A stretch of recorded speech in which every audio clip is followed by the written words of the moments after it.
नमस्कार मित्रों, जय श्री राम। कैसे हैं आप सब? आशा है आप सभी कुशल मंगल होंगे। मेरा गला थोड़ा सा नासाज है। कल गुरु पुष्य योग है, बहुत ही अच्छा समय है। धनतेरस और दिवाली से पहले गुरु पुष्य योग का आना एक बहुत ही अच्छा संयोग माना जाता है। साथ ही साथ कल सर्वार्थ सिद्धि योग भी है, अमृत योग भी है। तो कल आप जो भी कार्य करेंगे वो एक तो आपके लिए फलदायी होगा। दूसरा, कल कुछ चीज़ें की जाती हैं, कुछ उपाय बता रही हूँ, 3-4 उपाय बता रही हूँ, आप लोग कीजिए। आपको साल भर तक धन की दिक्कत नहीं होगी। मैं यहाँ प्रत्येक तबके के लोगों के लिए कहती हूँ, जो ऑलरेडी रईस है उनके लिए तो ये धन की कमी होगी नहीं, लेकिन जो लोग लोअर मिडिल क्लास फैमिली से हैं या उससे भी नीचे तबके से हैं तो उन्हें दिक्कत नहीं होगी। कहने का मतलब है परेशानी नहीं आएगी। कहने का मतलब है आपको कहीं से एकदम से दिक्कत आ गई, आपको किसी से लेना पड़ जाए, तो ये सारी चीज़ें नहीं होगी। आपका कहीं ना कहीं से प्रबंध हो जाएगा, आपके पास आ जाएगा। 2-3 उपाय बता रही हूँ। एक तो कल के दिन कुछ ना कुछ खरीदना बहुत ही शुभ होता है। जैसे अक्षय तृतीया में खरीदना शुभ होता है, उसी प्रकार दिवाली या धनतेरस के समय अथवा उससे पहले गुरु पुष्य योग का आना, इस समय पे कुछ ना कुछ खरीदना बहुत शुभ होता है। तो कुछ चीज़ें बता रही हूँ। एक तो स्वर्ण होता है, हर किसी के लिए सोना संभव नहीं है, तो आप चांदी, यदि आपका सामर्थ्य है, चांदी का छोटा सिक्का ले लीजिए, छोटा सा टुकड़ा ले लीजिए चकोर के स्वरूप में। वो भी नहीं कर सकते तो पीतल की कोई थाली ले लीजिए, क्योंकि पीतल का संबंध, यहाँ पे ज्योतिष कह रही हूँ, गुरु से होता है। पीतल का संबंध गुरु से। और मैंने आपको शायद किसी न किसी पिछले वीडियो में बताया भी है कि अगर आपको गुरु अच्छा करना है तो पीतल की थाली में खाना शुरू कीजिए। पीतल का संबंध गुरु से होता है, तो आप पीतल का कुछ लोटा ले लीजिए, थाली ले लीजिए, उसका प्रयोग कीजिए, मतलब प्रभु को समर्पित करके। उसके पश्चात वो भी नहीं कर सकते हैं तो कल के दिवस इस बाकायदा शास्त्रों में लिखा हुआ है, गाय का घी, गौ माता का घी खरीदना और उस घी से यज्ञ आदि करना। अब मैं यहाँ पे एक बात कहना चाहूँगी, आप लोगों ने भी शायद नोटिस किया होगा, लोग यज्ञ के लिए ना, जो एकदम ही लोअर क्वालिटी का होता है ना, जो खाने योग्य भी नहीं होता और वो लिखा रहता है, मतलब दुकानों पे अगर आप जाते हैं तो कहते हैं यज्ञ के लिए चाहिए, ये वाला लीजिए। तो ये मैं एक बात कहना चाहूँगी, जिस प्रभु ने आपको सब कुछ दिया है, उस प्रभु के लिए अगर आप छोटा सा यज्ञ करते हैं तो उसमें आपको लोअर क्वालिटी का घी या घी का दीपक जलाने के लिए आपको लोअर क्वालिटी का घी अगर करते हैं ना, तो वो कहीं ना कहीं अवहेलना वाली बात आ जाएगी। तो ये मत किया कीजिए, ये मैं विनती करूँगी। तो कल के दिवस आप जो गौ माता का घी लेंगे, उससे यदि आप घी का दीपक प्रज्वलित करते हैं, छोटे छोटे कार्यों में हवन कर लिया, कुछ कर लिया, वो सब करते हैं, तो आपके घर में समृद्धि आएगी, बढ़ोतरी होगी।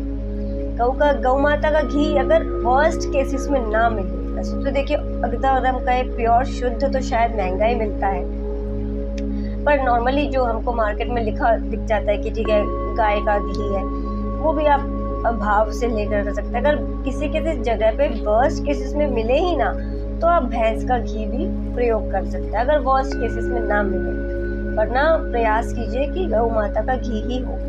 और सरसों का तेल, कल के दिन गौ माता का घी, सरसों का तेल, ये सब लाना भी शुभ होता है। उससे प्रभु का कार्य करना, मतलब सरसों के तेल से आप दीप प्रज्वलित कीजिए, उसको उस प्रयोग में लाइए इन कार्यों के लिए।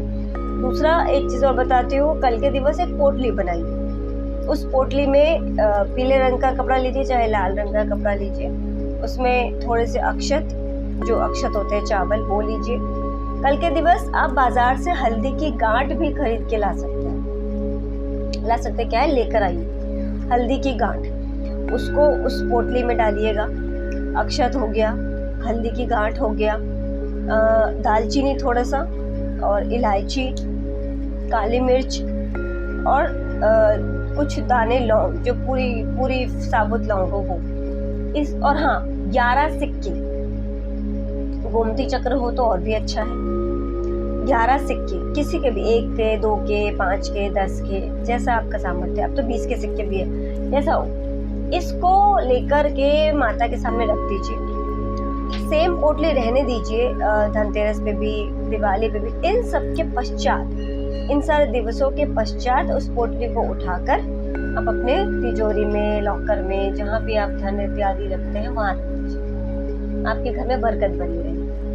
ये छोटा सा उपाय है, ये सभी कर सकते हैं। मैं कहती हूँ सोना चांदी चलिए सब नहीं खरीद सकते, ठीक है, आप एटलीस्ट पीतल खरीदिए। अगर आप पीतल भी नहीं खरीद सकते, मैं कहती हूँ ऑफिस है, कुछ है, बहुत सारी चीज़ें हैं, तो आप एटलीस्ट ये छोटी छोटी चीज़ें कर लीजिएगा। अगर घर में मान लीजिए कोई बैचलर लड़का है या लड़की है, कुछ भी नहीं कर सकते, तो मैं एक मंत्र बता रही हूँ, आप एटलीस्ट ऑफिस आते जाते समय और जब भी बीच में समय मिले उस मंत्र को एटलीस्ट आप 21-51 या 108 बार सुन लीजिए और श्रद्धा से उनको नमन कर लीजिए प्रभु को, तो आपको एटलीस्ट सकारात्मक प्रभाव मिलना शुरू हो जाए।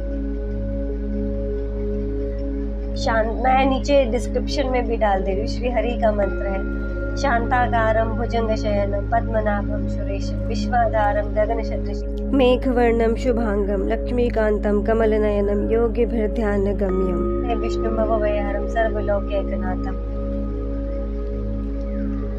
ये मंत्र है, इसके साथ ही मेरा गला भी खराब है, वरना मैं गाकर बताती।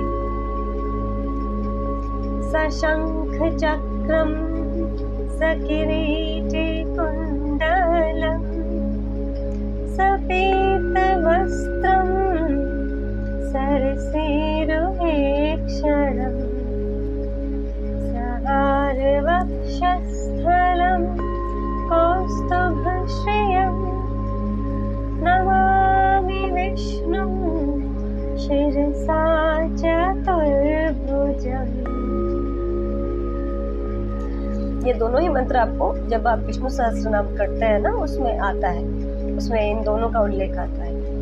कल क्योंकि कल गुरुवार भी है, गुरु पुष्य योग है, कल साथ में माता लक्ष्मी की भी आराधना की जाती है, तो एक माता लक्ष्मी का भी मंत्र बता दो जो दुर्गा सप्तशती से लिया गया है, उसी में आता है। लक्ष्मी लज्जे महाविद्ये श्रद्धे पुष्टि स्वधे ध्रुवे महारात्रि महामाई नारायणी नमोस्तुते नारायणी नमोस्तुते। ये इन दोनों मंत्रों का यदि आप उच्चारण करते हैं या सुनते हैं, पर मनन करते हैं, आपको लाभ मिलना आरंभ हो जाए। आप भाव से करके देखिए, सकारात्मकता आना शुरू हो जाए। अच्छा है आपको जानकारी अच्छी लगी हो, मैंने अपनी नीचे डिटेल्स भी दी हुई है। यदि आप किसी भी प्रकार की समस्या से ग्रसित है और कंसल्टेंट करना चाहते हैं, आप कर सकते हैं। अब मैं वाणी को देती हूँ विराम, वैसे मेरा गला खराब है एक्चुअली कुछ समय से। अगले आख्यान के लिए जय सिया राम। स्वस्थ रहिए, कुशल रहिए और प्रभु से प्रीति बढ़ाते रहिए।